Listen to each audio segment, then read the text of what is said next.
இயேசு கிறிஸ்து வருகின்றார், மகிமையில் வருகின்றார். ஆண்டவராகிய இயேசு கிறிஸ்துவின் நாமத்தினால் இந்த நாளில் கூட உங்கள் எல்லோரும் இந்த வேதபாட வகுப்புக்கு அன்போடு கூட அழைக்கிறேன். The Fundamental Doctrines of the Church என்கிறதான தலைப்பின் கீழே சபையின் அஸ்திவார உபதேசங்கள் என்கிறதான தலைப்பில் நாம் இந்த நாட்களில் தியானித்துக் கொண்டு வருகிறோம். கடந்த நாட்களில் 8 பாடங்களை நாம் தியானித்திருக்கிறோம். கடந்த வாரத்திலே இயேசு கிறிஸ்துவின் வருகையின் அடையாளங்கள் என்ற தலைப்பில் நாம் தியானித்தோம். இன்றைக்கு த டிவைன் ஜட்ஜ்மெண்ட், தெய்வீக நியாய தீர்ப்பு என்கிற தலைப்பின் கீழே நாம் கற்றுக்கொள்வோமாக. கர்த்தர் தாமே இந்த வேதபாட வகுப்பை நமக்கு ஆசீர்வதித்து தரும்படி பரிசுத்த ஆவியானவர் சத்தியத்தின் வார்த்தைகளை நாம் தெளிவாய் புரிந்து கொள்ள நமக்கு உதவி செய்தல்ல முடியாது. ஒரு நிமிடம் தலைகளை வணங்கி நாம் ஜெபம் செய்வோம். வானத்திற்கும் பூமிக்கும் சகல அதிகாரம் கிடைத்த எங்கள் அன்பின் பிதாவே, இந்த நாளிலும் ஒரு விஷயம் எங்களை தாழ்த்தி பாதத்தில் கொடுக்கிறோம். சத்தியத்தையும் அறிவீர்கள், சத்தியம் உங்களை விடுதலையாக்க என்ற வார்த்தையின்படி நாங்கள் சத்திய வசனங்களை பரிசுத்த ஆவியானவருடைய உதவியின் மூலமாக தெளிவாய் புரிந்து கொள்ள எங்களுக்கு உதவி செய்தருளோம். ஒரு விஷயம் எங்களை தாழ்த்துகிறோம், எங்களுடைய இருதயங்களை திறந்து உடைய பாதத்தில் சமர்ப்பிக்கிறோம். பரிசுத்த ஆவியானவர் எங்களோடு கூட நீ பேசும். எந்தெந்த இடங்களிலே நாங்கள் எங்களை சரி பண்ண வேண்டுமோ எங்களை சரி பண்ணி ஆவிக்குரிய ஜீவியத்தில் இன்னும் பலப்பட உடைய வரைக்கு ஆயத்தப்பட ஆண்டவர் உதவி செய்யும். முற்றிலும் தாழ்த்துகிறோம், பெருமையாக்குகிறோம். பரிசுத்த ஆவியானவர் இந்த யூடியூப் காணொளி காண்கிற ஒவ்வொருவரையும் நீர் ஆசீர்வதியும். துதி கன மகிமை எல்லாவற்றையும் உமக்கு செலுத்துகிறோம். இயேசு கிறிஸ்துவின் நாமத்தில் ஜெபிக்கிறோம் எங்கள் நல்ல பிதாவே, ஆமென், ஆமென். கர்த்தருக்கு மகிமை உண்டாவதாக. அன்பானவர்களே, இந்த நாளில் கூட நாம் பகுதி 9 த டிவைன் ஜட்ஜ்மெண்ட், தெய்வீக நியாய தீர்ப்பு என்கிற தலைப்பின் கீழே நாம் தியானிக்க இருக்கிறோம். வேதத்தில் ஒரு வசனத்தை நான் உங்களுக்காக வாசிக்கிறேன். எபிரேயருக்கு எழுதின நிருபம் 9ஆம் அதிகாரம் 27ஆம் வசனம். அன்றியும் ஒரே தரம் மரிப்பதும் பின்பு நியாய தீர்ப்படைவதும் மனுஷனுக்கு நியமிக்கப்பட்டிருக்கிறபடியே. And it is Hebrews chapter 9 verse 27. And it is appointed for man to die once, but after this the judgment. ஒரே நேரம் மரிப்பதும் பின்பு நியாய தீர்ப்படைவதும் மனுஷனுக்கு நியமிக்கப்பட்டிருக்கிறது. அன்பானவர்களே, மரணம் என்று சொல்லி நாம் பார்க்கும் பொழுது இந்த மரணம் எப்பொழுது மனிதனுக்கு வந்தது என்பதை நாம் பார்த்தால்தான் நாம் இந்த நியாய தீர்ப்பை குறித்து புரிந்து கொள்ள முடியும். ஆண்டவராகிய இயேசு கிறிஸ்துவானவர் ஆதியாகமம் 1 அதிகாரத்திலே நாம் பார்க்கும் பொழுது இந்த வானத்தையும் பூமியையும் உண்டாக்கினார். இந்த வானத்திலே காணப்படுகிறதான சூரியன், சந்திரன், நட்சத்திரங்களை ஆண்டவர் படைத்தார். இந்த பூமியில காணப்படுகிறதான கடலை ஆண்டவர் உண்டாக்கினார். தண்ணீர்கள், நீர்கள், தண்ணீரில் வாழக்கூடியதான ஜீவராசிகளை ஆண்டவர் உண்டாக்கினார். பறக்கிறதான பறவைகளை ஆண்டவர் உண்டாக்கினார். காட்டு மிருகங்களை ஆண்டவர் உண்டாக்கினார். மலர், செடி, கொடிகளை ஆண்டவர் உண்டாக்கினார். புல் பூண்டுகளை ஆண்டவர் உண்டாக்கினார். அன்பானவர்களே, கடைசியாக இவைகளை எல்லாம் ஆண்டு கொள்ளும்படி மனிதனை ஆண்டவர் தம்முடைய சாயலாக சிருஷ்டித்தார் என்று நாம் வேதத்தில் பார்க்கிறோம். தம்முடைய சாயலில் படைத்த மனிதனுக்கு ஆண்டவர் எல்லாவற்றையும் ஆண்டு கொள்ளும்படியாக அவனுக்கு அதிகாரத்தை கொடுக்கிறார். மாத்திரமல்ல, ஏதேன் என்கிறதான தோட்டத்தில் அவனை கொண்டு போய் வைக்கிறார். அங்கே இவனுக்கு தேவையான அனைத்து பலவர்க்கங்களும் உண்டாக்கப்பட்டிருக்கிறது. அவனை பார்த்து ஆண்டவர் சொல்லுகிறார், நீர் இந்த தோட்டத்தில் உள்ளதான அனைத்து கனிவர்க்கங்களையும் நீ புசிக்கலாம். ஆனால் அந்த தோட்டத்தின் மத்தியில ஜீவ விருட்சத்தின் கனி என்கிறதான ஒரு மரமும் உண்டாக்கப்பட்டிருந்தது. அதை கூட ஆண்டவர் இவனுக்கு என்ன செய்யவில்லை, விலக்கவில்லை.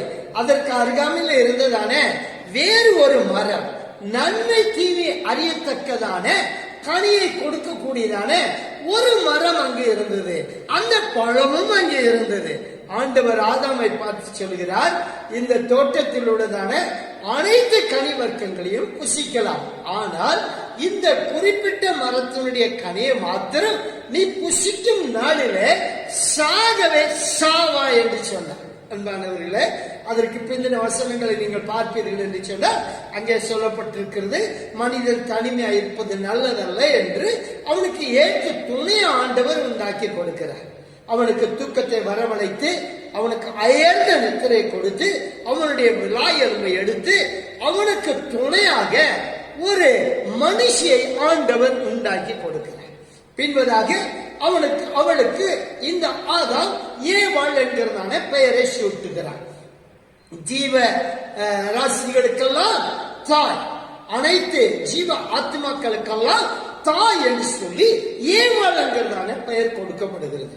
அன்பானவர்களே, இப்பொழுது இங்கே நடக்கிறதான சம்பவத்தில் தான் ஒரு காரியத்தை நாம் கற்றுக்கொள்ள வேண்டும். இந்த ஆதாம் ஏவாள் இவர்களுக்கு கொடுக்கப்பட்ட கட்டளை, நீங்கள் அனைத்து கனிகளையும் புசிக்கலாம், ஒரு குறிப்பிட்ட மரத்தை அவர்களுக்கு காட்டி, அந்த மரத்தின் கனியை புசிக்கும் நாளிலே நீ சாகவே சாவாய். அன்பானவர்களே, நியாய தீர்ப்பு எப்படி வருகிறது என்பதை இந்த சம்பவத்தின் மூலமாக நாம் தெளிவாக புரிந்து கொள்ள முடியும். ஒரு காரியத்தை உங்களுக்கு நான் தெளிவாக சொல்கிறேன், ஒரு விதி மீறல் ஏற்படும் பொழுது அங்கே நியாய தீர்ப்பு உண்டாகிறது. இந்த உலகத்திலே எந்த ஒரு இடத்தில் ஆனாலும் சரி, ஒரு விதி மீறல், ரூல்ஸ் வயலேஷன் எங்கெல்லாம் நடக்குதோ அங்கெல்லாம் the judgment will be done. அன்பானவர்களே, அந்தந்த இடங்களிலே நியாய தீர்ப்பு கொடுக்கப்படுகிறது. இது எங்க ஆரம்பிக்கிறது என்று சொன்னால், ஏதேன் தோட்டத்தில் இந்த நியாய தீர்ப்பு முதலாவதாக ஆரம்பிக்கிறதை நாம் பார்க்கிறோம். அங்கே சாத்தான், பழைய பாம்பு என்று சொல்லப்படுகிறதான ஒரு சர்ப்பம் வந்து ஏவாளிடத்திலே பேசுகிறது. தனிமையாய் அவள் இருக்கும் பொழுது அவளை வஞ்சித்தது என்று சொல்லப்பட்டிருக்கிறது. அன்பானவர்களே, இந்த பழத்தை ஆண்டவர் சொல்லுகிறார், நீ புசிக்கும் நாளிலே சாகவே சாவா. ஆனால் பிசாசு தந்திரமாக இந்த ஏவாளிடத்தில் போய் சொல்லுகிறதை நாம் பார்க்கிறோம். இதை நீ சாப்பிடும் நாளில் நீ சாவதில்லை. இவர்கள் சாப்பிட்டார்கள். அங்கே நாம் பார்க்கிறோம், ஆண்டவராகிய தேவன் இவர்களை சபிக்கிறதாக நாம் பார்க்கிறோம். அவர்களுக்கு அங்கே ஒரு ஜட்ஜ்மெண்ட் கொடுக்கப்படுகிறது. அது என்னவென்று சொன்னால், அன்றைக்கே நீ மண்ணிலிருந்து உருவாக்கப்பட்டபடினாலே நீ மண்ணுக்கே திரும்புவாய். மரணம் அங்கே கொடுக்கப்படுகிறது. அன்பானவர்களே, இந்த மரணம் டெம்பரரி மரணம். ஆனால் இந்த மரணம் மாத்திரமல்ல அவர்களுக்கு கொடுக்கப்பட்டது, தேவன் கொடுக்கப்பட்டிருந்த, தேவனால் அவர்களுக்கு கொடுக்கப்பட்டிருந்ததான மகிமை அவர்களை விட்டு எடுபட்டு அவர்கள் நிர்வாணிகள் என்று என்ன செய்கிறார்கள், தங்களை அறிந்து கொண்டார்கள். இரண்டாவது, மூன்றாவது காரியம் அங்கே நாம் பார்க்கிறோம், ஸ்திரியை பார்த்து ஆண்டவர் கொடுக்கிறதான தண்டனை, நீ என்ன செய்வாய், வேதனையோட பிள்ளை பெறுவாய். நீ வேதனையோட பிள்ளை பெறுவாய். அதற்கு அடுத்து ஆதாமுக்கு கொடுக்கப்படுகிறதான தண்டனை, நீ என்ன செய்வாய், தேர்வத்தை நீ கீழே விழும்படியாக உழைத்து சாப்பிட வேண்டும். இவ்வளவு தண்டனைகள் அங்க கொடுக்கப்பட்டது மாத்திரம் அல்ல, ஏதேன் தோட்டத்தை விட்டு அவர்கள் துரத்தப்பட்டு, இவர்கள் எந்த மண்ணினால் உண்டாக்கப்பட்டார்களோ அந்த மண்ணை பண்படுத்தும்படியாக வெளியே துரத்தப்பட்டு ஏதேன் தோட்டத்திற்கு சுடரடி பட்டயத்தையும் கேருவின்களையும் ஆண்டவர் காவலாக வைக்கிறார். அன்பானவர்களே, கர்த்தர் கொடுத்த கட்டளையை அவர்கள் மீறினபடியினாலே இந்த உலகத்தில மரணம் வந்தது.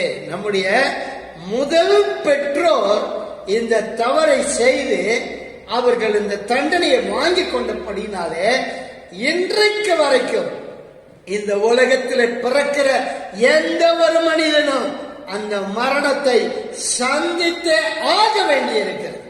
அன்பானவர்களே, எனவேதான் அப்போஸ்தலனாகிய பவுல் எபிரேயருக்கு எழுதும் பொழுது ஒரே தினம் மரிப்பதும் பின்பு நியாயத்திற்படைவதும்.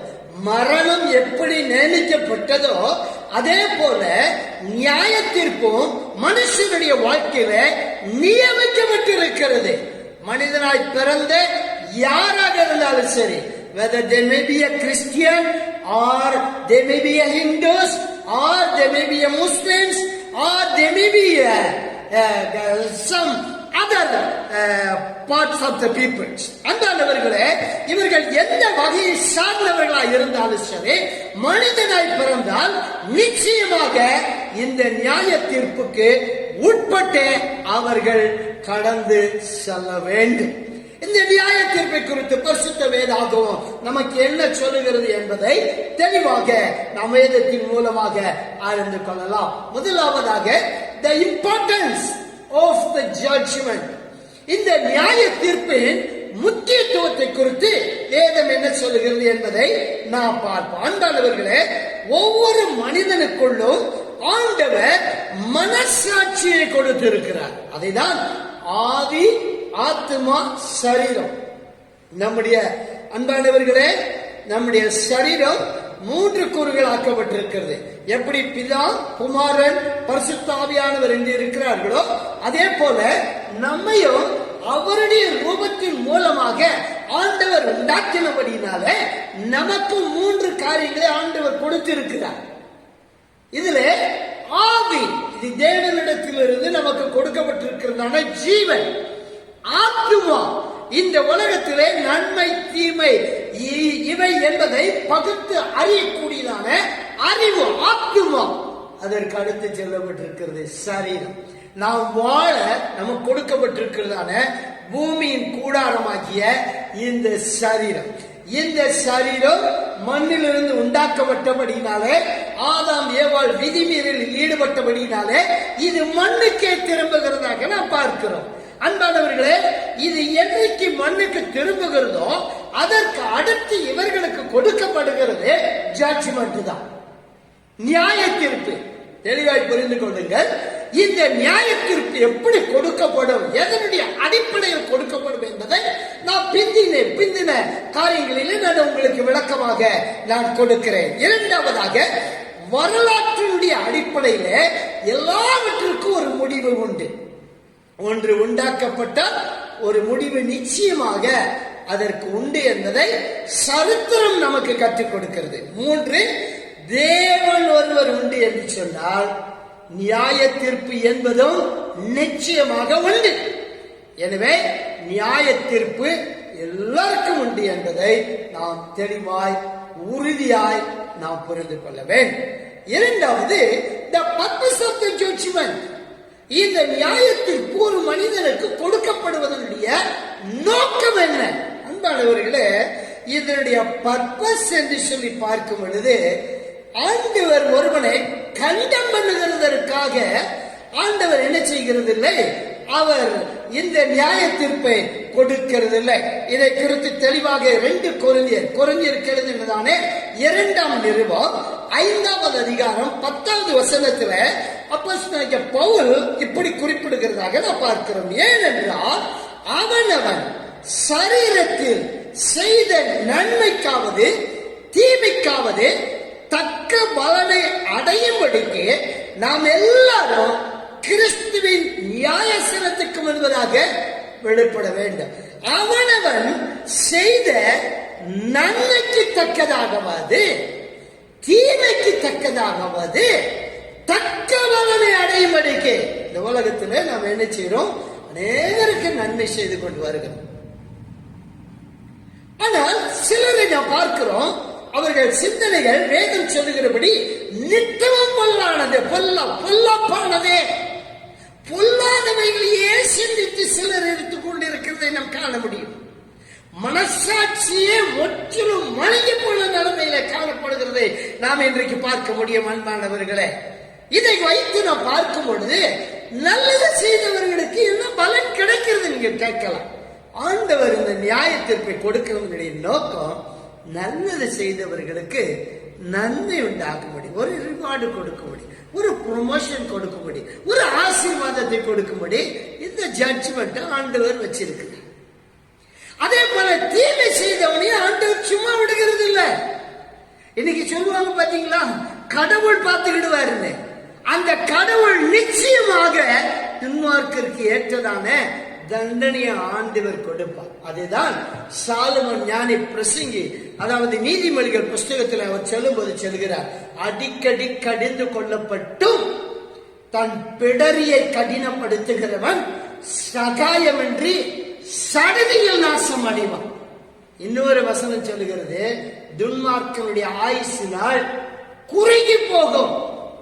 கர்த்தருக்கு பயப்படுதல் ஆயுசு நாட்களை பெருக பண்ணும். அன்பானவர்களே, இந்த உலகத்துல மனிதன் பிறக்கும் பொழுது அவனுக்கு ஒரு ஆயுசு நாளை ஆண்டவர் நியமிக்கிறார்.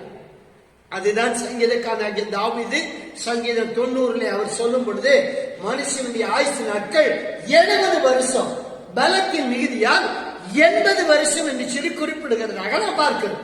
அன்பானவர்களே, 70 வருஷம் என்று சொல்லும் பொழுது இன்றைக்கு அநேகர் 40 வயதிலே வாழ்க்கை முடிகிறது, 15 வயதிலே முடிகிறது, அதே போல 61 வயதிலே முடிகிறது, 75 வயதிலே முடிகிறது, சிலர் 90 வயது வரை வாழ்கிறார்கள். அன்பானவர்களே, இவைகளை எல்லாம் வேதம் சொல்லுகிறது, நம்முடைய ஆயுசு நாட்கள் அவருடைய கரத்தில் இருக்கு. சங்கீதக்காரனாகிய தாவீது ஒரு இடத்துல சொல்லும் பொழுது, என்னுடைய காலங்கள் உம்முடைய கரத்தில் இருக்கு. ஆண்டவர் எல்லாத்தையும் ஆளுகை செய்து கொண்டிருக்கிறார். இந்த உலகத்துல நான் ஏற்கனவே முந்தின பதிப்புல ஒரு இடத்துல சொல்லி இருக்கிறேன், ஒரு காற்றாடி பறந்து கொண்டிருக்கிறது. அந்த காற்றாடி பறக்கிறதற்கு காரணம், அதுல ஒரு நூல் என்ன செய்யும் வரும். அந்த நூலுடைய ஒரு எண்டுல அந்த பட்டம் பறக்கும், மறு எண்டு ஒரு பையனுடைய கரத்திலோ அல்லது ஒரு ஆளுடைய கரத்திலோ இருக்கும்.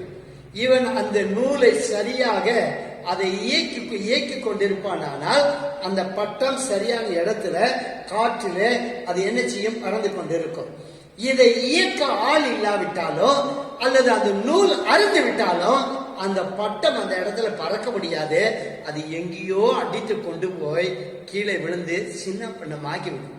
அதே போல இந்த பூமியில் உள்ள அனைத்து காரியங்களையும் சூரியன், சந்திரன், நட்சத்திரங்கள் எல்லாம் மனுஷன் சொல்றான் என்ன செய்யுது, ஒரு புவியீர்ப்பு விஷயம் அது என்ன செய்ய இயங்கிட்டு இருக்கு.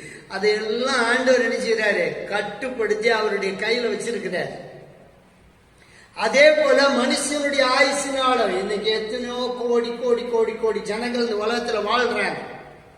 ஆனா எல்லாருடைய நூலும் ஆண்டவர் கையில இருக்கு. ஆண்டவர் என்ன செய்யறாரு, துன்மார்க்கனுடைய ஆயுசினால சீக்கிரமா குறைச்சிடுறாரு. ஏன்னா அவன் நிமித்தமா நிறைய பேருக்கு பிரச்சனை, ஒவ்வொருத்தரும் கஷ்டம், துன்பம். அதனால அவனுடைய ஆயுசினால நினைச்சிரு, நீ போத ஆண்டவர் எத்தனையோ தருணம் அவனுக்கு கொடுக்கிறார், நீ மனம் திரும்ப அவன் மனம் திரும்ப போகும்பொழுது, அவன் இறுதிய கடினப்படும் போகும்பொழுது அவனை சகதியிலே ஆண்டவர் என்ன செய்யறார், இந்த உலகத்தை விட்டு ஆண்டவர் வெளியே தள்ளி விடுகிறார். அதே போல நீதிமான்கள் அநேகருக்கு நன்மை செய்து கர்த்தருக்கு பயந்து அவர்கள் வேத வசனத்தின்படி ஆண்டவருக்கு பயந்து வாழும் பொழுது அவருடைய ஆயுசு நாட்களை ஆண்டவர் அதிகப்படுத்தி கொடுக்கிறார். இன்னும் நிறைய பேருக்கு நன்மை செய்யட்டுமே, இன்னும் நிறைய பேருக்கு என்ன செய்யட்டும், ஆண்டவருடைய வார்த்தையை சொல்லட்டுமே. வேதத்துல நான் பார்க்கிற எசேக்கியா ராஜா ஆண்டவரை குறித்து மன்றாடும் பொழுது ஆண்டவர் அவனுக்கு 15 ஆண்டுகளை கூட்டி கொடுத்தார் என்று சொல்லப்பட்டிருக்கிறது. எனவே அவனுடைய ஆயுசு நாட்கள் பெருகுகிறது. அன்பானவர்களே, இந்த நியாயத்திற்கு கொடுக்கிறதுனுடைய ஒரே நோக்கம் அவர்களுக்கு பிரதிபலன்களை கொடுக்கும்படி, நன்மையோ தீமையோ என்ன செய்தாங்களோ அதற்கேற்ற பிரதிபலன்களை இந்த உலகத்திலேயே ஆண்டவர் கொடுக்கிறார். அன்பானவர்களே, இந்த நியாயத்திற்கு என்று சொல்லும் பொழுது the twofold judgments சொல்லுவாங்க. இந்த உலகத்துல ஒரு நியாயத்திற்கு, மறுமையில ஒரு நியாயத்திற்கு. ஆண்டவர் அதை தான் சொல்லும்போது சொல்றாரு, இம்மையிலும் மறுமையிலும் ஒருவன் எனக்காக தன்னுடைய பிள்ளைகளையாவது குடும்பத்தையாவது எதையாவது நஷ்டப்படுவான் என்று சொன்னால் அவன் இம்மையிலும் மறுமையிலும் 100 தனியாய் பெற்றுக் கொள்ளுவான். அன்பானவர்களே, இம்மையில நமக்கு ஒரு என்னது பிரதிபலன், ஒரு ஜட்ஜ்மெண்ட் உண்டு. அதே போல மறுமையிலும் நமக்கு ஒரு ஜட்ஜ்மெண்ட் உண்டு. அதை குறித்து நான் பின்னால் உங்களுக்கு சொல்லுறேன். அதே போல மூன்றாவது நான் பார்க்கிறது என்னன்னா, the facts of the divine judgment.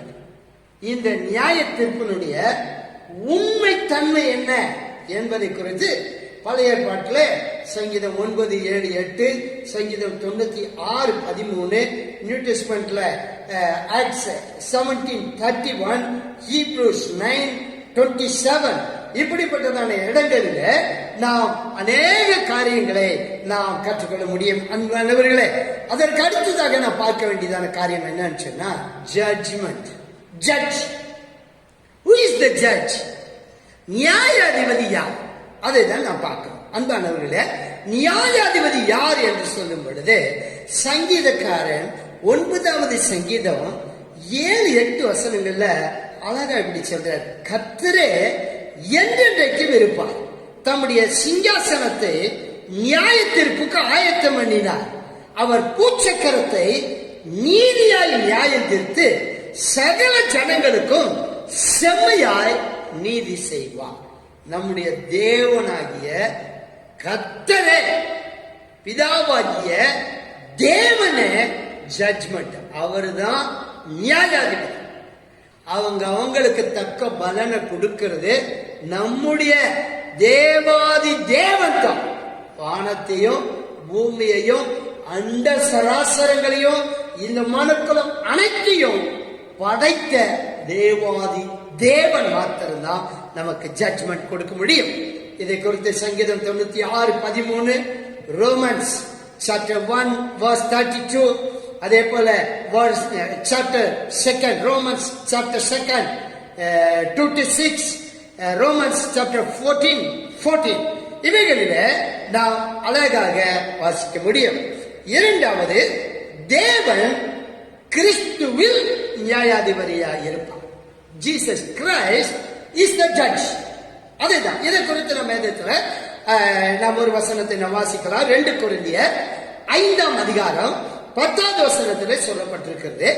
ஏனென்றால் சரீரத்தில் அவனவன் செய்த நன்மைக்காவது தீமைக்காவது தக்க பலனை அடைபடிக்கு நாம் எல்லாரும் கிறிஸ்துவின் சிங்காசனத்திற்கு முன் வெளிப்பட வேண்டும். கிறிஸ்துவின் சிங்காசனத்துக்கு முன் நம்முடைய ஆண்டவரும் இரட்சகருமான இயேசு கிறிஸ்துவே அங்க ஜட்ஜாக இருப்பார். மூன்றாவது நாம் பார்க்கிறோம், நியாய தீர்ப்பில் நம்முடைய தேவனோடு நம்முடைய ஆண்டவரும் இரட்சகருமான இயேசு கிறிஸ்துவோடு பரிசுத்தவான்களும் இயேசு கிறிஸ்துவின் ரத்தத்தினால் மீட்கப்பட்ட விசுவாசிகள், ரத்தத்தினால் கழுவப்பட்ட பரிசுத்தவான்களும் நியாயாதிபதிகளா இருப்பாங்களாம். வேத வசனம் நான் உங்களுக்காக வாசிக்கிறேன். 1 கொரிந்தியர் 6ஆம் அதிகாரம் 3வது வசனத்துல சொல்லப்பட்டிருக்கிறது, தேவதூதர்களையும் நாம் நியாயம் தீர்ப்போம் என்று அறியீர்களா? அங்க சபையில ஒரு சிலருக்கு வழக்கு உண்டாயிருக்கு. அந்த வழக்குக்காக புரட்சியாதிய நியாயாதிபதிகளிடத்துல விசுவாசிகள் போய்கிட்டு இருக்கிறாங்க. அப்பதான் பவுல் அவங்களுக்கு சொல்றாரு, அன்பானவர்களே, நாம ஒரு நாள் என்ன செய்ய போறோம், ஆண்டவராய் இயேசு கிறிஸ்துவானவரோடு கூட நாம ஜட்ஜ்மெண்ட் கொடுக்க போறோம். நாம மற்றவங்களுக்கு ஜட்ஜ்மெண்ட் கொடுக்கிறது மாத்திரம் இல்ல, ஆண்டவரை துதிச்சிட்டு இருக்கிற அல்லது ஆண்டவரை விட்டு வழிவரைக்கு போனதான அந்த தேவதூதர்களையும் நாம நியாயம் தீர்க்க போறோம்.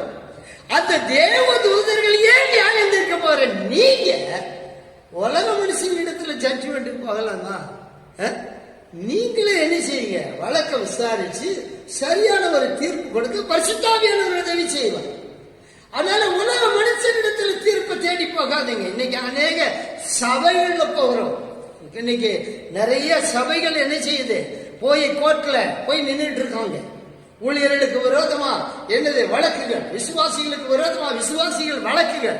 அன்பானவர்களே, ஒரு நாள் நாம என்ன செய்ய போறோம், மற்றவங்களை நியாயம் தீர்க்க போறோம்.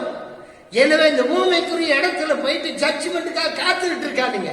தேவ சமூகத்துல முழங்கால் பண்ணிட்டு குறைகள் யாரிடத்துல இருக்கோ, தவறுகள் யாரிடத்துல இருக்கோ, ஒருத்தருக்கு ஒருத்தர் விட்டு கொடுத்து என்ன செய்யுங்க, அன்பின் பிரமாணத்துக்கு கட்டுப்பட்டு கர்த்தருடைய வார்த்தை கீழ்ப்படிந்து நடங்க. நாம எந்த வழக்குக்கும் எந்த நீதிமன்றத்தையும் நாட வேண்டிய அவசியமே இல்லை. நீங்கள் நானும் சரியா இருந்தா நாம நீதிமன்றத்துக்கு போக வேண்டிய அவசியமே கிடையாது.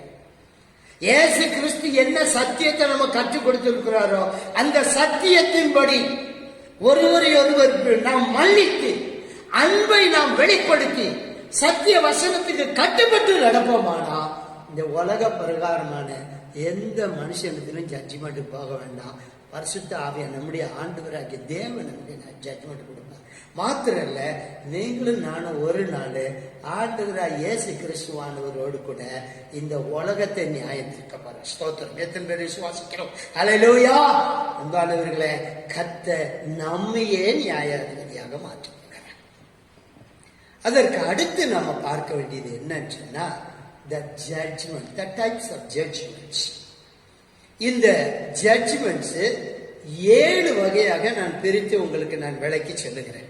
அன்பானவர்களே, முதலாவது ஜட்ஜ்மெண்ட், 7 types of judgments நிறைய இருக்கு. உங்களுக்கு நான் 7 பிரிவாக உங்களுக்கு நான் விளக்கி சொல்ல விரும்புகிறேன். முதலாவது the judgment in the cross, சிலுவையின் நியாய தீர்ப்பு.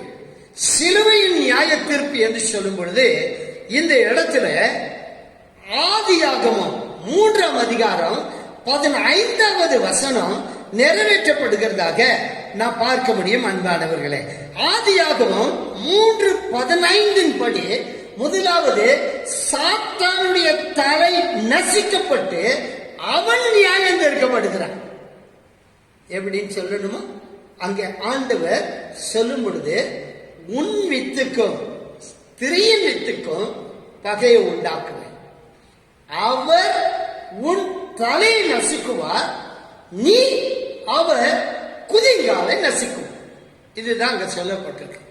அப்போ சிலுவையில இயேசு கிறிஸ்துவானவர் சாத்தானுடைய தலையை நசிக்கப்படுகிறார். இதை குறித்து வேதத்துல சில வசனங்களை உங்களுக்கு ஓடிட்டு காட்டு. நிறைய காரியங்கள் குறிப்பிட வேண்டி இருக்கிறபடினால வசனத்தை மாத்திரம் நீங்கள் குறித்துக் கொள்ளலாம். யோவான் 16ஆம் அதிகாரம் 11வது வசனம், வெளிப்படுத்தின விசேஷம் 12ஆம் அதிகாரம் 11வது வசனம், யோவான் சுவிசேஷம் 12ஆம் அதிகாரம் 31வது வசனம், கொலோசியர் 2ஆம் அதிகாரம் 15வது வசனம். பாவத்தின் சுபாவம் சிலுவையில நியாயம் தீர்க்கப்படுகிறதாக நாம் பார்க்கிறோம். அன்பானவர்களே, சாத்தானுடைய தலை நசுக்கப்பட்டு சாத்தான் நியாயம் தீர்க்கப்படுகிறார். பாவத்தின் சுபாவம் சிலுவையில நியாயம் தீர்க்கப்படுகிறது. ரோமர் 8ஆம் அதிகாரம் 3-4 வசனங்கள், கொலோசியர் 2ஆம் அதிகாரம் 20வது வசனம், ரோமர் 5ஆம் அதிகாரம் 13ஆம் வசனம், 6ஆம் அதிகாரம் 1ஆம் வசனம். அதற்கு அடுத்து நீங்க பாத்தீங்கன்னா, விசுவாசிகளுடைய பாவங்கள் நியாயத்திற்கப்பட்டு அவன் சார்பில் சிலுவையில் மரித்த இயேசு கிறிஸ்து தண்டனை ஏற்றுக்கொள்கிறார். இரண்டாவது நீங்க பார்க்கிறது என்னன்னா, இயேசு கிறிஸ்துவானவர் சிலுவையில அவர் நியாயம் தீர்க்கப்படுகிறார். இதை குறித்து யோவான் சுவிசேஷம் 19வது அதிகாரம் 16வது வசனத்துல நான் பார்ப்போம் என்று சொன்னால், அங்கே யூதர்கள் பிலாத்துவனிடத்துல இயேசு கிறிஸ்துவை சிலுவையில் அறைய ஒப்புக்கொடும்படி ஜட்ஜ்மெண்ட்டுக்காக போறாங்க. அப்போ பிலாத்து இயேசு கிறிஸ்துவை விடுதலையாக்க மாட்டத அவருடைய மனசுல நிறைய போராட்டம். மனைவி வேற சொல்லிட்டார், அவர் நீதிமான், அவருக்கு எந்த தவறான ஜட்ஜ்மெண்ட் கொடுத்துறாதுங்க, நான் ராத்திரி முழுது அவதிப்பட்டிருக்கிறேன், இப்படி எல்லாம் சொன்ன உடனே இவர் என்ன செய்தா, ஆண்டவரை கூப்பிட்டு விசாரிக்கிறார், நீர் யாரு, ராஜாவா? ஆம், நீ சொல்லுகிறபடிதான். ஆண்டவர் சொல்ற, நான் ராஜாதான். அன்பானவர்களே, இதை சொன்ன உடனே அவனுக்குள்ள ஒரு பயம் வந்துருச்சு. எப்படியாவது இவரை என்ன செஞ்சிடணும், இதுல இருந்து விடுதலை ஆக்கிடணும்னு சொன்ன உடனே அவன் வெளியே கேட்கிறான், நான் யாரை விடுதலை பண்ணட்டும்?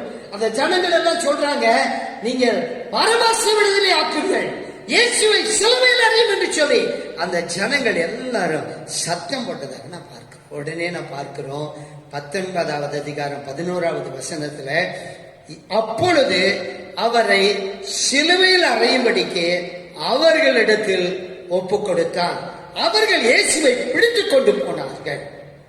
இந்த வசனங்களை நீங்க பார்த்தீங்கன்னு சொன்னா, யோவான் 19ஆம் அதிகாரம் 8வது வசனத்துல சொல்லப்பட்டிருக்கிறது, இயேசுவை சிலுவையில் அறைந்தார்கள். அன்பானவர்களே, இயேசு சிலுவையில் அறையப்பட்ட நோக்கம் என்ன? இதை குறித்து ஏசியா தீர்க்கதரிசி 53ஆம் அதிகாரம் 6வது வசனத்தில் இப்படி சொல்றாரு, கர்த்தரோ நம்ம எல்லாருடைய அக்கிரமத்தையோ அவர் மேல் விழ பண்ணினார். 5வது வசனத்துல நான் பார்க்கிறோம், நம்முடைய அக்கிரமத்தின் நிமித்தம், நம்முடைய குற்றங்கள் நிமித்தம், நம்முடைய பாவங்களின் நிமித்தம் அவர் அடிக்கப்பட்டு நொறுக்கப்பட்டார் என்று சொல்லப்பட்டிருக்கிறது.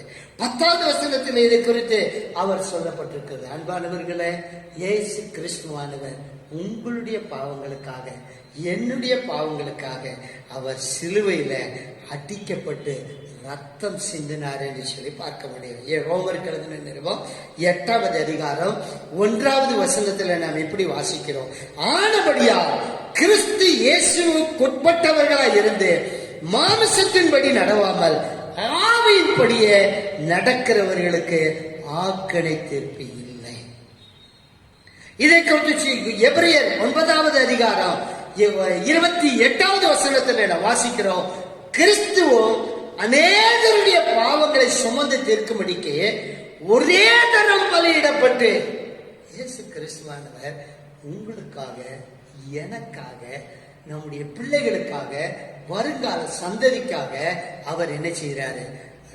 சிலுவையில அடிக்கும்படி ஒப்பு கொடுத்தார். இதைதான் யோவான் 3:16 நாம் வாசிக்க முடியும். ஆண்டவராகிய தேவன் தம்முடைய ஒரே பரான குமாரனை அவர் என்ன செய்யறார்? சிலுவையில் ஒப்பு கொடுத்து நமக்காக இவ்வளவாய் அன்பு கொண்டார். அவருடைய அன்பு எவ்வளவு பெரியது பாருங்க. இயேசுவன் தன்னைத்தானே சிலுவையில் அறைபடி ஒப்பு கொடுத்தார். ஏன் தெரியுமா? நீங்களும் நானும் வரப்போகிறதான அந்த ஜட்ஜ்மெண்ட்ல இருந்து தப்பித்துக் கொள்ளும்படி. 2 ஜட்ஜ்மெண்ட் நான் ஏற்கனவே சொன்னேன் இல்லையா? இந்த உலகத்துல நாம் செய்யற காரியங்களுக்கு ஏற்றதான ஒரு ஜட்ஜ்மெண்ட், பின்னாடி ஒரு ஜட்ஜ்மெண்ட் வருது. அந்த ஜட்ஜ்மெண்ட்ல இருந்து நாம் தப்பித்துக் கொள்ளும்படி இயேசு தம்மையே பலியாக ஒப்பு கொடுத்தார். அங்க சொல்லப்பட்டது பாத்தீங்களா? ஒரே தரம் மரிப்பது, அந்த மரணம், அந்த மரண கட்டிலிருந்து நம்மை விடுதலையாக்க முடியும். நீதிமான்களை குறித்து வேதத்தில் பார்க்கிறோம். நேர்மையாய் நடந்தவர்கள் இளைப்பாறுதலுக்குள் பிரவேசிக்கிறார்கள் சொல்லி அவர்கள் என்ன செய்யல? நித்திரை அடையவில்லை. அவர்கள் என்ன செய்து கொண்டிருக்கிறார்கள்? இளைப்பாறிக் கொண்டிருக்கிறார்கள். இயேசு கிறிஸ்துவின் ரத்தத்தினால கழுவப்பட்ட பிள்ளைகள் என்ன செய்கிறாங்க? இளைப்பாறுகிறார். தங்கள் படுக்கைகளில இளைப்பாறுகிறார்கள். இயேசு கிறிஸ்து இல்லாம ரத்தத்தினால் கழுவப்படாம மரிக்கிறவர்கள் அவர்கள் என்ன செய்யறாங்க? அவர்கள் மரணத்துக்குள்ள போய்கிறார்கள். இந்த 2 பேரும் ஒரு நாள் நியாயத்தீர்ப்புல வந்து நிற்கும். அந்த நியாயத்தீர்ப்புல நீங்க பாத்தீங்கன்னு சொன்னா, இயேசு கிறிஸ்துவின் ரத்தத்தினால கழுவப்பட்டவங்க சந்தோஷத்துக்குள்ளே, சமாதானத்துக்குள்ளே அவர்கள் என்ன செய்வாங்க? கடந்து போவாங்க. இந்த அக்கிரமம் செய்து, அநியாயம் செய்து மரிக்கிறவங்க அவங்க என்ன செய்வாங்க? அக்கினி கடலிலே தள்ளப்படுவார்கள். அன்பானவர்களே, முதலாவது சிலுவையின் நியாயத்தீர்ப்பு. 2வது காரியம், இந்த சிலுவையின் நியாயத்தீர்ப்பு என்று சொல்லும் பொழுது 2 காரியங்களை புரிந்து கொள்ள வேண்டும். நமக்கு விரோதமா கிரியை செய்து கொண்டு வருகிறதான, பாவத்துக்குள் தள்ளுகிறதான, பல காரியங்களை செய்ய நம்மளை தூண்டுகிறதான இந்த சத்துரு தலை நசுக்கப்பட்டு விட்டது. எனவே இயேசுவின் ரத்தத்தினால கழுவப்பட்ட பிள்ளைகள் ஒருபோது பேய் பிசாசுக்கு பயப்படாது. அவைகளை துரத்தக்கூடிய அதிகாரத்தை நம்ம கொடுத்திருக்கிறார். இன்னைக்கு நிறைய பேர் விசுவாசிகள் கூட பேய் பிசாசு சூன்ய செய்வனுக்கு பயப்படாத. உலகத்தில் இருப்பவனிலும் உங்களில் இருப்பவர் பெரியவர். இயேசு உங்களுக்குள்ள இல்லைன்னா நீங்க எல்லாத்துக்கும் பயப்பட. இயேசு சிலுவையில நமக்காக எல்லாத்தையும் சம்பாதிச்சு வச்சிட்டார். சாத்தான் தலை நசுக்கப்பட்டு விட்டது. இயேசு நமக்காக சிலுவையில இயேசு ரத்தம் சிந்தி மரித்தார், அடக்கம் பண்ணப்பட்டார், 3ஆம் நாள் உயிரோடு எழுப்பினார். இன்றைக்கு அவர் ஆவியாய் இந்த மத்தியில வந்திருக்கிறார். ஒரு நாள் பிரத்யட்சமா இந்த உலகத்தில் வரப்போறார். தம்முடைய பரிசுத்தவான்களை அழைத்துக் கொண்டு செல்லும்படி ஆண்டவர் முதலாவது ரகசிய வருகையில வருவார். அந்த பரிசுத்தவான்களை கூட்டிக் கொண்டு போய் அவருடைய 3வது வானத்தில் அவருடைய பரதேசில வச்சு அவங்களுக்கு நல்ல ஒரு இளைப்பாறுதலை கொடுத்து, அவங்களுக்கு ரிவார்ட்ஸ் கொடுத்து, அவங்களை சந்தோஷப்படுத்தி, மறுபடியும் 7 வருஷம் கழிச்சு இந்த அந்தி கிறிஸ்துவனுடைய ஆட்சி முடிஞ்ச உடனே அவர் இந்த உலகத்துல பரிசுத்தவான்களுடைய, தேவதூதர்களுடைய இந்த உலகத்துல மறுபடியும் பகிரங்கமாக வரப்போகிறார். அதை குறித்து கடந்த பதிப்புல நான் பார்த்தோம். கர்த்தர் சித்தமான அடுத்த பதிப்பிலேயோ இதை குறித்து இன்னும் தெளிவாக உங்களுக்கு நான் விளக்கி சொல்ல விரும்புகிறேன். அன்பானவர்களே, முதலாவது சிலுவையின் நியாயத்திற்கு, இரண்டாவது காரியம் விசுவாசிகளுடைய நியாயத்திற்கு, the judgment of believers. 1 கொரிந்தியர் 11ஆம் அதிகாரம் 31வது வசனம் இப்படி சொல்லுகிறது, நம்மை நாமே நிதானித்து அறிந்தால் நாம் நியாயம் தீர்க்கப்படும். ஒரு விசுவாசி அவனுடைய ஜீவியத்தில் வருகிற எல்லா தப்பிதங்களையும் கண்டுபிடித்து அவைகளை அறிக்கை செய்து விட்டுவிட வேண்டும். அப்படி செய்வார்களானால் அவர்களுக்கு நியாய தீர்ப்பு கிடையாது. நமக்கு ஆண்டவர் மனசாட்சி கொடுத்திருக்கிறாரு. இரண்டாவது, ஆண்டவர் கொடுத்த சத்திய வசனத்தை கொடுத்திருக்கிறார். ஏதாவது சத்தியத்தையும் அறிவீர்கள், சத்தியம் உங்களை விடுதலையாகும். பரிசுத்த ஆவியானவர் நமக்கு பாவங்களை குறித்து கண்டித்து உணர்த்துவார் சொல்லியிருக்கு. அதனால ஆவியானவர் உணர்ந்து உணர்த்துவாரு. இந்த பரிசுத்த ஆவியானவர் கொடுத்ததான சத்திய வசனம் நமக்குள்ள இருந்து பேசும். சத்திய வசனம் பேசும்போது நம்ம அதுல விடுதலை ஆகும். அதை செய்யக்கூடாது. ஆண்டவர் நிறைய காரியம் கட்டுப்படி இதை செய்ய இந்த உலகத்தை சொல்லுவான், எப்படி நடக்கலாம், எப்படி வாழலாம். ஆனா சத்திய வசனம் சொல்லுது, வழி இதுவே, இதுல நடவுங்கள். நமக்குன்னு ஒரு கட்டுப்பாடு இருக்கு, நமக்குன்னு ஒரு சில ரூல்ஸ் அண்ட் ரெகுலேஷன்ஸ் இருக்கு, நமக்குன்னு ஆண்டவர் ஒரு பாதையை வச்சிருக்கிறார். அது சில நேரங்களில் இக்கட்டா இருக்கும், நெருக்கமா இருக்கும். ஆனா அதுக்கு பிறகு நீங்க பாத்தீங்கன்னு சொன்னா ஒரு பெரிய ஆசீர்வாதம் இருக்கும். ஆனா வேதம் சொல்லுகிறது, கேட்டுக்கு போகிறதான வாசல் விசாலமா, அது ரொம்ப பெருசா இருக்கு. ஆரம்பத்துல ரொம்ப பெருசா அப்படியே ஜாலியா எல்லாத்தையும் அனுபவிக்கும். ஆனா கொஞ்ச நேரத்துல அது போய் எங்க முடிஞ்சிடும், நரகத்தில் கொண்டு முடிஞ்சிடும். கொஞ்ச நேரத்துல அது நமக்கு பாதிப்பு உண்டாக்கி, நிறைய பேர் இப்படிதான் ஏமாந்து போயிடறாங்க. கொஞ்சம் ஒரு சின்ன சின்ன கஷ்டத்தை தாங்கிறது அவங்களுக்கு பெரிய பாடா இருக்கு. இன்னொரு இடத்துல நீங்க பாத்தீங்கன்னு சொன்னா, அன்பானவர்களே, எபிரேயர் 12ஆம் அதிகாரம் 9-10 வசனங்கள் இப்படி சொல்லுது, நம்முடைய சரீரத்தின் தகப்பன்மார்கள் நம்மை சிட்சிக்கும் போது நாம் அவர்களுக்கு அஞ்சி நடந்திருக்க, நாம் பிழைக்கத்தக்கதாக ஆவிகளின் பிதாவுக்கு வெகு அதிகமாக நடக்க வேண்டும் அல்லவா. இந்த உலக பிரகாரமா நாம் நம்முடைய பிள்ளைகளை நினைச்சிடும், சிட்சிக்கணும், கண்டிக்கணும். அதை தவறு பண்ணும்போது செய்யாதங்கிறோம். அதை திரும்ப செய்யும் போது ஒரு கோல் நல்லா நினைச்சிடும், ஒரு தட்டு தட்டும் இல்லையா. அதான் சாலமோன் ஞானி சொல்லுவார், பெரும்பை கையாடாதவன் தன் மகனை அகைக்கிறான். நாம பிள்ளைகளை கண்டிக்க வேண்டிய நேரம் கண்டிக்க. பிள்ளைகளை சிக்ஷிக்கிற பிள்ளைகள், சிக்ஷிக்கப்பட்டு வளர்க்கப்படுகிற பிள்ளைகள் தான் பின்னாடி ரொம்ப நல்லா இருக்கும். ஆரம்ப காலத்துல ரொம்ப செல்லமா சில பெற்றோரை நான் பார்த்துருக்கேன். அந்த பிள்ளை கண்டமானிக்கு பேசும், அந்த பிள்ளையை கண்டுக்கிறதே ஐயோ செல்லம் செல்லம் செல்லம் செல்லம் ஊட்டி ஊட்டி ஊட்டி ஓடி ஓடி ஓடி ஓடி வளர்ப்பாங்க. ஒரு சின்ன கண்டிப்பு கூட நீ இதை சொல்லியா, இப்படி பேசாத, இப்படி செய்யாதன்னு சொல்லவே மாட்டாங்க. பின்னாடி பார்த்தீங்கன்னா அந்த பிள்ளைய மாதிரி தருதலையா அலையக்கூடிய பிள்ளை வேற எந்த பிள்ளை இருக்க. பிள்ளைங்களை சிக்ஷிக்க நீங்க ஒருபோது தயங்காத. ஏன்னா வேதம் சொல்லுது, சாலமோன் ஞானி சொல்லி சொல்ற, பிள்ளையினுடைய புத்தியில என்ன மதியின் ஒட்டி இருக்கும். அதுக்கு தெரியாது எது நல்லது எது கெட்டது, எப்படி செய்யணும் அதுக்கு தெரியாது. ஆரம்பத்திலேயே நம்ம தட்டி வளர்க்கும் போது அதுக்கு என்ன செய்ய, பின்னாடி அது தங்களை திருத்திக்கிட்டு ரொம்ப நல்ல பிள்ளைகளா வரும். நல்லா இன்னைக்கு ஊழியக்காரன் அந்த இடத்துல நிக்கிறேன்னு சொன்னா எத்தனை அடிகள் பட்டு எங்க பெற்றோர்களை கண்டிக்கப்பட்டு வளர்க்கப்பட்டதுனாலதான் இன்னைக்கு ஒரு ஊழியக்காரன் அவங்க மத்தியில் நான் நின்றுட்டு இருக்கேன்.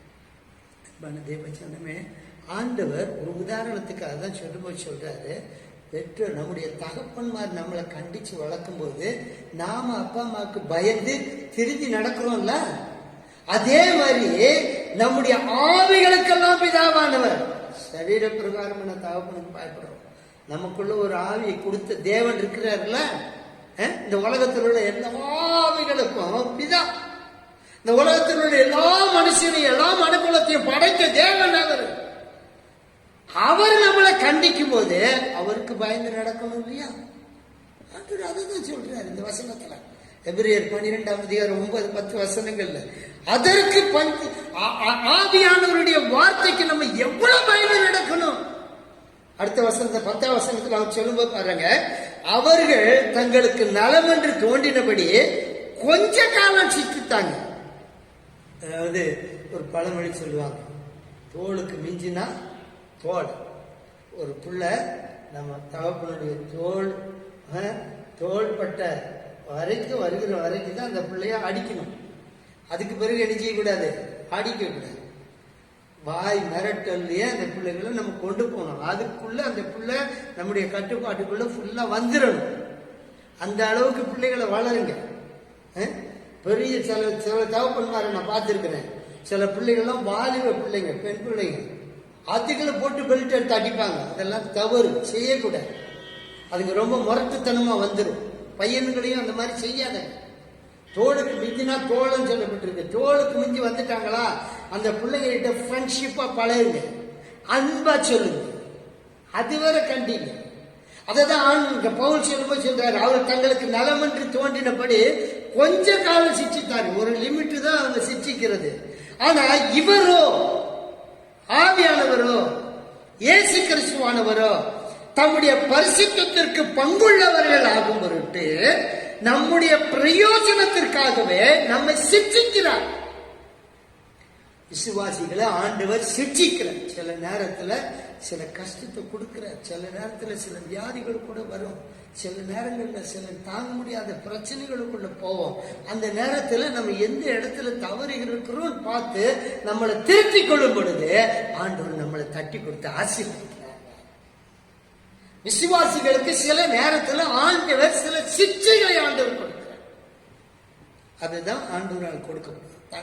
இது எதுக்கு சொன்னா நம்மளை பரிசுத்தப்படுத்துகிறதற்காக, அவருக்குள்ளே பலப்படுத்துகிறதற்காக தான் ஆண்டவர் இதை என்ன செய்கிறார்.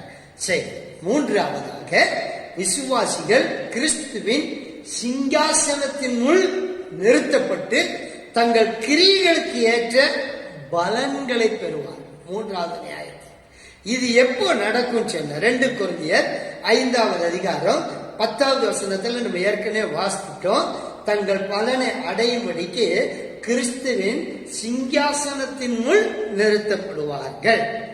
இங்க நீங்க பாத்தீங்கன்னா விசுவாசிகள் எல்லாருக்கும் ராஜ மரியாதை நடக்கும். ராஜ மரியாதை கொடுக்கப்படும், ஸ்லாக்கியம் கொடுக்கப்படும், அங்கே வெண்வஸ்திரம் தரிப்பிக்கப்படும். இது எல்லாம் எப்போ நடக்கும் சொன்னா இயேசு கிறிஸ்துவனுடைய ரகசிய வருகைக்கு பிற்பாடு, 1000 வருஷ அரசாட்சிக்கு முன்பதாக. தெளிவா புரிஞ்சுக்கோங்க. இந்த ரகசிய வருகை எப்போ நடக்கும் சொன்னா அந்தி கிறிஸ்துவனுடைய உபத்திரவ காலம் ஆரம்பிக்கிறதற்கு முன்பதாக. இன்னைக்கு நாம எல்லாரும் ஆண்டவருடைய வருகை எதிர்நோக்கிட்டு இருக்கிறோம் இல்லையா? இந்த டைம்ல தான் இது ஒரு நாள்ல முடிவடையும். இயேசு கிறிஸ்துவின் வருகை தான் நம்ம எதிர்பார்த்துட்டு இருக்கிறோம். ஆண்டவருடைய வருகை குறித்து சொன்னேன். 1 ரகசிய வருகை, the rapture of the church.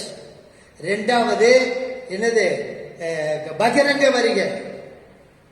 அது சபை வெளிப்படுகிறதை குறித்து நான் பார்க்கிறோம். அன்பானவர்களே, இந்த ரகசிய வருகைக்கும் பகிரங்க வருகைக்கும் இடையில 7 வருஷம் இந்த பூமியில அந்தி கிறிஸ்துவனுடைய ஆட்சி நடக்கும். மேல வானத்துல அங்க என்ன நடக்கும்? இந்த விசுவாசிகளுக்கு இந்த உலகத்துல பட்ட பாடுகளுக்கு ஏற்றதான பிரதிபலன்களும் மரியாதைகளும் வெண்வஸ்திரம் கொடுக்கப்பட்டு ஆண்டவர் அவர்களை கனப்படுத்துகிறதான சம்பவம் அந்த 7 வருஷம் மேல நடக்கும். இந்த ரகசிய வருகைக்கு பிற்பாடு விசுவாசிகள் அவர்கள் செய்த நன்மைகளுக்கு ஏற்றதான பிரதிபலன்களை அங்கே பெற்றுக்கொள்வார்கள் என்று சொல்லி நான் பார்க்கிறேன். சில தவறுகள் ஏதாவது செஞ்சிருந்தாங்கன்னா சில நஷ்டங்களையும் அவர்கள் அடைவார்கள். அன்பானவர்களே, 4வது நியாயத்திற்கு உயிரோடு இருக்கும் ஜாதிகள், தேசங்களின் உயிரோடு இருக்கும் ஜாதிகளும் தேசங்களுக்கும் உண்டானதான நியாயத்திற்கு ஆண்டவர் இது எப்ப நடக்கும் சொன்னா இந்த அந்தி கிறிஸ்துவனுடைய ஆட்சி முடிந்து இயேசு கிறிஸ்து இந்த உலகத்துல பகிரங்கமாய் வெளிப்படும் போது இந்த உலகத்திலே அவர் 1000 வருஷ ஆளுகையை ஸ்தாபிக்கும் போது மாமிசத்தின்படி அவருடைய சகோதரர்களான யூதர்களுக்கு நன்மை செய்த தேசங்கள் காக்கப்பட்டு 1000 வருட ஆளுகையில் கொண்டு வருவார். இந்த அதாவது அந்த கிறிஸ்துவனுடைய ஆட்சி முடிவடைந்து இயேசு கிறிஸ்துவானவர் 1000 தேவ தூதர்களோடும் பரிசுத்தவான்களோடும் லட்சக்கணக்கான பரிசுத்தவான்களோடும் ஆண்டவர் இந்த உலகத்தில் வரும் பொழுது 1000 வருஷ அரசாட்சியை ஸ்தாபிப்பார். அந்த 1000 வருஷ அரசாட்சியுடைய நாட்கள்ல தான் ஆண்டவர் தேசங்களுக்கு யூதர்களுக்கு சப்போர்ட் பண்ணதான அவருடைய சகோதரர்களுக்கு நன்மை செய்ததான தேசங்களுக்கு ஆண்டவர் 1000 வருஷ அரசாட்சியில பங்கு பெறக்கூடியதான ஸ்லாக்கியத்தை ஆண்டவர் கொடுக்கிறதாக நான் பார்க்கிறோம். வசனங்கள் மத்தேயு சுவிசேஷம் 25ஆம் அதிகாரம் 37 46, ஜோயல் யோவேல் 3ஆம் அதிகாரம் 3 முதல் 16, சகரியா 14ஆம் அதிகாரம் 1 முதல் 9 வரை உள்ளதான வசனம். 5வது இஸ்ரவேலின் நியாயத்திற்கு. இது தாவீதின் ராஜ்யம் ஸ்தாபிக்கப்படும் முன் மறுபடியும் கூட்டி சேர்க்கப்பட்டு மகா உபத்திரவ காலத்தின் மூலம் பரிசுத்தமாக்கப்பட்டு இஸ்ரவேலர் நியாயம் தீர்க்கப்படுவார்.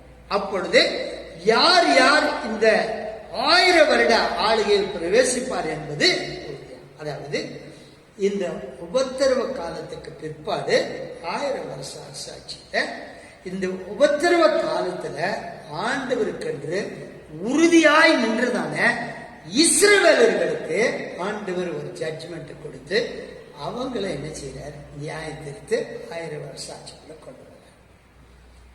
அதுல அந்த கிறிஸ்துவோடு கூட போனவங்க அவங்க அதை விட்டு நிரப்படும். 6வது நியாயத்திற்கு விழுந்து போன தேவதூதர்கள் கர்த்தருடைய நாள் என்ற நாளில நியாயத்தில் படையும்படியாக விழுந்து போன தேவதூதர்கள் வைக்கப்பட்டிருக்கிறார். யூதா 6வது வசனம், 2 பேதுரு 2ஆம் அதிகாரம் 4வது வசனம். அதே போல ஏசாயா 2ஆம் அதிகாரம் 9 சில வசனங்களை நாம் பார்க்க முடியும். 1000 வருட ஆளுகையின் முடிவில சாத்தான் நியாயம் தீர்க்கப்படுவான். அவனை ஆண்டவர் என்ன செய்றாரு, அக்கினி கடல்ல தள்ளிறார். அதை தொடர்ந்து துன்மார்க்கர்கள் நியாயம் தீர்க்கப்படுவாங்க. வெளிப்படுத்தின விசேஷம் 20ஆவது அதிகாரம் 10வது வசனத்திலே நாம் பார்க்கிறோம். கிறிஸ்துவோடு கூட சாத்தானையும் அவன் தூதர்களையும் நியாயம் தீர்ப்பதில் பரிசுத்தவான்களும் அதில் பங்கு பெறுவார். 1 கொரிந்தியர் 6ஆம் அதிகாரம் 3வது. கடைசியா வெள்ளை சிங்காசன நியாயத்திற்கு. இந்த வெள்ளை சிங்காசன நியாயத்திற்கு தான் இறுதி நியாயத்திற்கு. இதுதான் கடைசி, த ஃபைனல் ஜட்ஜ்மெண்ட். இது எப்போ நடக்கும் சொன்னா 1000 வருஷ அரசாட்சியினுடைய முடிவில நடக்கக்கூடியதான ஒன்று. துன்மார்க்கர் அனைவரும் இந்த நியாயத்தீர்ப்பை பெற்று நித்திய அழிவை அடைவார்கள். அவங்க எல்லாம் என்ன செய்வாங்க, முதலாவது சாத்தான் தள்ளப்படுவான். பின்பதாக துன்மார்க்கர்கள், அவனை சார்ந்த தூதர்கள், அவனோடு கூட சேர்ந்த ஜனங்கள் எல்லாரும் அக்கினி கடல்ல நரகத்துல தள்ளப்படுவார். வெளிப்படுத்தின விசேஷம் 20ஆம் அதிகாரம் 11 முதல் 15 வரை உள்ள வசனங்களை நீங்கள் வாசித்துக் கொள்ளுங்கள். இந்த நியாயத்தீர்ப்பை குமாரனாகிய தேவன் செய்வார் என்பதை நாம் பார்க்க முடியும்.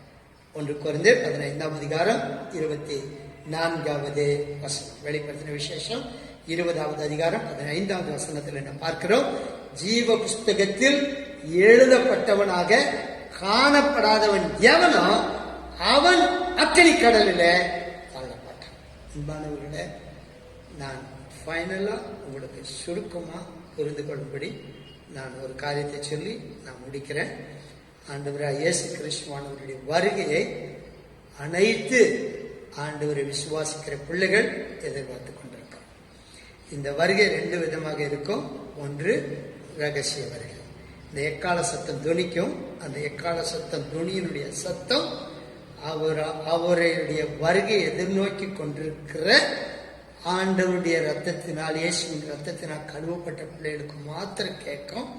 அவர்கள் என்ன செய்வாங்க, கிறிஸ்துவுக்குள் மரித்தவர்கள் முதலாவது உயிர் தெழுந்து இயேசுவை சந்திக்க ஆகாயத்தில் எடுத்துக்கொள்ளப்படுவார்கள். கிறிஸ்துவை ஏற்றுக்கொண்டு உயிரோடு இருக்கிற நாம் என்பதாக மறுரூபமாக்கப்பட்டு அந்த சத்தத்தை கேட்டு நாம் என்ன செய்வோம்? ஆகாயத்திற்கு கடந்து போவோம். அன்பானவர்களே, இதுதான் நடக்க போகுது. அதற்கு அடுத்து பகிரங்க வருகை.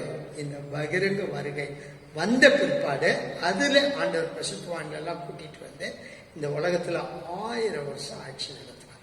இந்த 1000 வருஷம் ஆட்சிக்கு பிற்பாடுதான் வெள்ளை சிங்காசன நியாயத்தில், அதாவது இந்த முதலாவது உயிர்த்தெழுதலில் பங்குள்ளவர்கள் பாக்கியவான்கள் என்று எழுதி என்று சொல்லி ஆண்டவர் வெளிப்படுத்தின விசேஷத்துல எழுதி வச்சிருக்கிறார். அப்போ இந்த முதலாவது உயிர்த்தெழுதல்ல பங்கு பெற்றவங்க என்ன செய்வாங்க? இயேசு கிறிஸ்துவோடு கூட போய் 7 வருடம் அங்க சந்தோஷமா இருந்து ரிவார்ட்ஸ் எல்லாம் வாங்கிக்கிட்டு மறுபடியும் இந்த பூமியில வந்து 1000 வருஷம் அரசாண்டு அதற்கு பிறகு புதிய பூமியில அவங்க பிரவேசிப்பாங்க.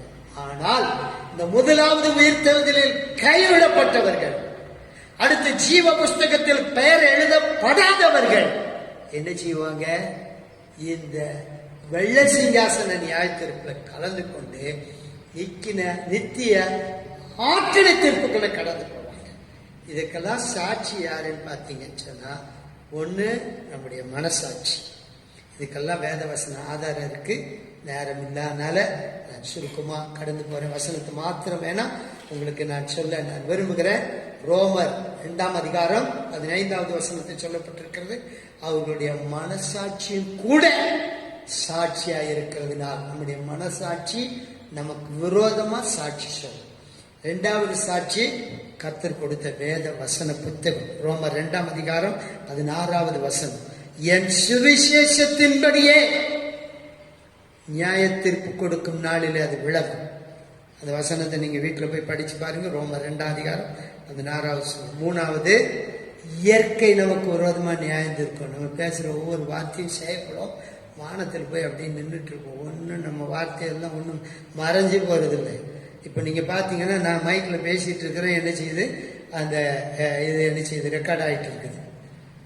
இதே போல இந்த வார்த்தைகள் ஒருபோதும் அழிஞ்சு போகாது, வானத்துல நின்றுட்டு இருக்கும். ஆனா நியாய தீர்ப்பு நாள்ல வானத்தை நோக்கி கூப்பிடுவாரு. வேதம் சங்கீதம் 50வது சங்கீதம் 6வது வசனத்தில் சொல்லப்பட்டிருக்கிறது, வானங்கள் அவருடைய நீதியை அறிவிக்கும். தேவனே நம்முடைய வார்த்தையெல்லாம் அங்க வந்து நிற்கும். இயற்கை கொண்டு வந்து சொல்லும், இவன் இந்த பேசணும். அந்த நாள்ல டேட் போட்டு இப்ப நான் என்ன பேசுறேங்கிறது அங்க ரெக்கார்ட் ஆகுது. எந்த மணில எந்த நிமிஷத்துல அங்க என்ன செய்யுது? ரெக்கார்ட் ஆயிட்டு இருக்கு. அன்பானவர்களே, இதே போலதான் நம்ம பேசுற ஒவ்வொரு வார்த்தையும் வீணான வார்த்தைகள் எல்லாம். அதான் ஆண்டவர் சொல்ற, வீணான வார்த்தை ஒண்ணு பேசாங்க, தவறி பேசாங்க, ஒருத்தருக்கு விரோதமா ஒண்ணு பேசாங்க. இது எல்லாம் ஒரு நாள் ஆண்டவர்கிட்ட நியாய தீர்ப்புல வந்து நின்றும்.